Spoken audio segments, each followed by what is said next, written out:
Thank you for tuning in to MacReview Television, and welcome to another edition of the Taiwan Outlook, the program that presents Taiwan to the world. And I'm your host, Guo.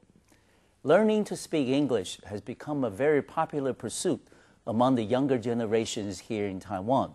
And learning to speak English is also a very difficult part of becoming more internationally oriented as the island continues to be integrated regionally and also internationally. On today's program, we're delighted to have a special guest who has been an English teacher for over 30 years here in Taiwan. And in the last 30 years, he has taught many students, and also he has been the successful manager of a leading English language institute here on the island. Mr. Peter Lai is our special guest today. Peter, welcome to the program. Raymond, how are you? I'm good. Very good. I feel very happy to have this opportunity to be here. It's a delight to have you here, Peter. I suppose one of the many questions, since you're being an English teacher here in Taiwan for over 30 years, that many people ask you is that, Peter, where did you learn English yourself? How did you learn it, since you spoken English is so beautiful? Thank you very much. Actually, this is a very interesting question, to tell you the truth. I learned to study English or to speak English totally on my own. Yes, on your own initiative. Definitely. Did you engage in any private tutors or institutes? No, not at all. There's no chance for me that time because we back in the 1960s or something, my English was very poor. I failed to pass the joint college entrance examination, and actually I scored only 7 points. Really? Only, yes, on the English test. That's probably something you want to forget. No, never Never in my again, life. Yes. No.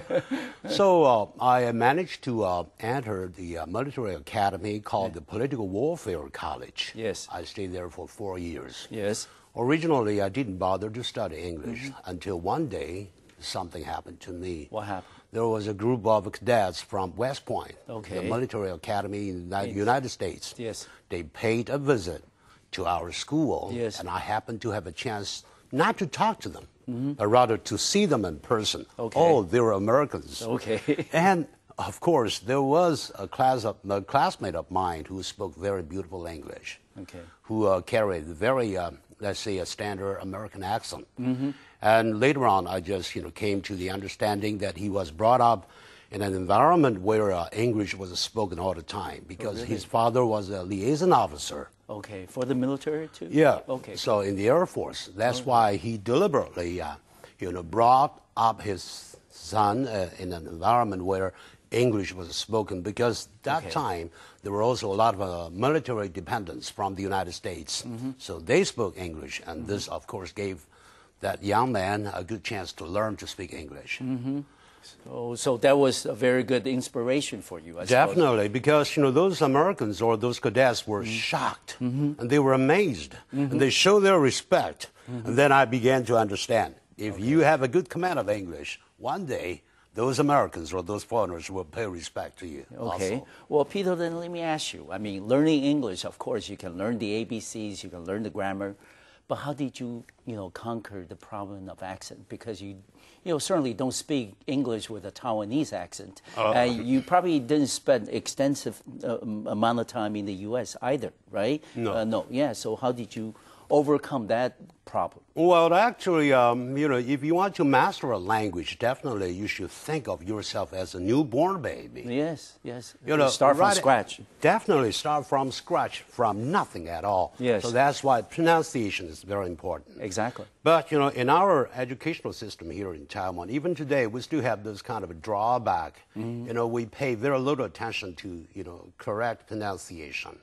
I stay in, junior high school for 3 years and senior high school for another 3 years, altogether 6 years. Okay. But for me, it was very difficult to master, the phonetic symbols. And yet, later on, I stay in the Political Warfare College. Exactly.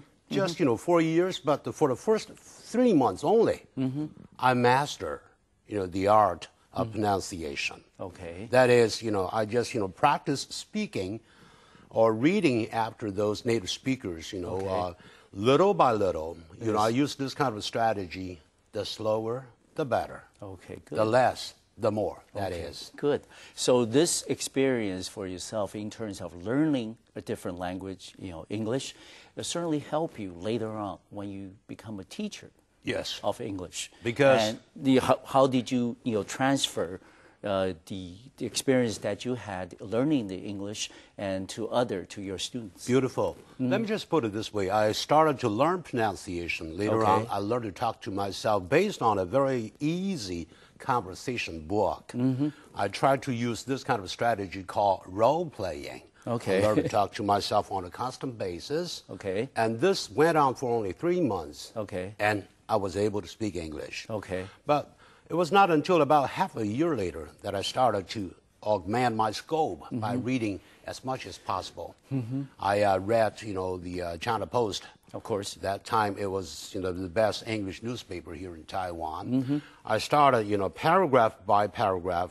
Once, I consult a dictionary for every word or single word that I didn't understand. Okay. I would just try to translate the whole paragraph roughly, because that time my grammar was very poor. Anyhow, because I bothered to consult a dictionary later on, gradually, before I knew it, I was able to analyze those sentence structures, definitely without, those grammatical terms, of course. But I learned to, pick up this writing skill naturally. Okay. And because of my personal experience, I do know the potholes those students will, themselves the traps they have. fall Definitely, into. yes. So when I began to teach, I thought of myself as a student, a former student whose English was very poor. So, I tried to be in their position. So that's why, it turned out that, I could teach in a way that could be easily accepted, by students here in Taiwan. And what have you learned in the past 30 years or so that you've been an English teacher? That what are the major problems or challenges for students in Taiwan who want to learn English? This is also another very good question. To tell the truth, as I said before, if you want to learn any language, not necessarily English, you've got to learn to speak. Yes. So that's why I always encourage my students to read instead of, to read something. Reading something by heart, but rather you should read something out loud without bothering to consult a dictionary first. Just manage to read the whole paragraph, and then you will be able to get a rough idea, and then after the connotation, you will find the definition of a particular word naturally, and then this time consult a dictionary, find out about the usage of this particular word. And example sentences play a very important role. So it's a lot of repetitions and also a lot of hard work. Oh, in definitely, the process. definitely. This is what we call the repetitive process. Yes. There's no other way. There's no shortcut. No shortcut at all. And Peter, you have also been, hosting radio programs, TV programs, and also on the internet in terms of distance learning for, for students, for people who are interested in your courses on English.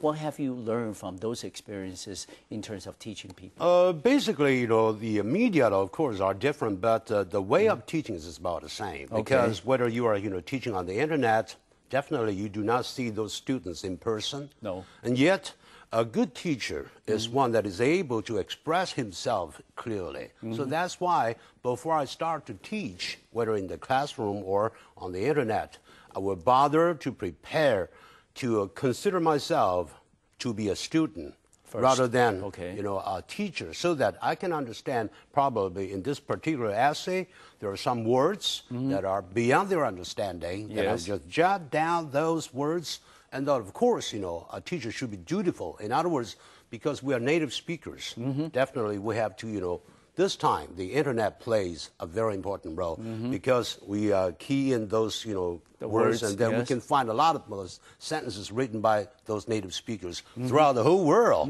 Then I can use these example sentences to teach those students. Okay, well, let me ask you, Peter, is any preference for you in terms of which environment, which medium that you use in terms of teaching English? I still, like, let's say, face-to-face teaching, the best. Okay, definitely. but you don't do that anymore, right? You're very busy. Well, I'm getting younger and younger. Yeah, exactly. You are. You do. Thank you. Yeah. So, but you still do that sometimes with the individual. Occasionally, yes. Okay. But currently, I've been invited, to many places to keep giving speeches or lectures. I enjoy that very much. Okay. So you spend a lot of times outside of Taiwan as well. Mm-hmm. Okay. Regionally in China and other parts of Asia? Mainly in China, of course. Okay. Occasionally in Vietnam also. Oh, really? Yes, so, because they're using our books. Yeah. I understand that your institute here in Taiwan, the Ivy League School, is certainly one of the leading English language institute here in Taiwan.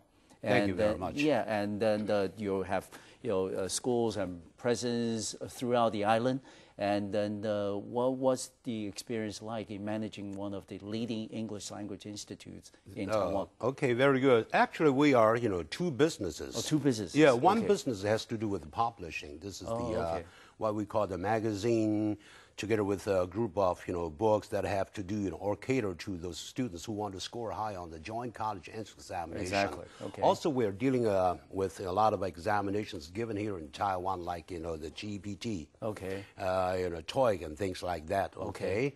But the other business has to do with the language teaching. And this actually is a joint venture. Okay. I work together with a group of, a few friends of mine. Okay. And this business turns out to be quite a success because it was started only 4 years ago. Oh, really? We cater to those kindergartners, most of those students. Your primary targets. Yeah. Okay, good. Yeah. All right. We're going to take a short break, and we'll come back to Taiwan Outlook after taking a short break, and we'll continue our discussion with Mr. Peter Lai, who is a leading English teacher here in Taiwan. We'll be back in 3 minutes.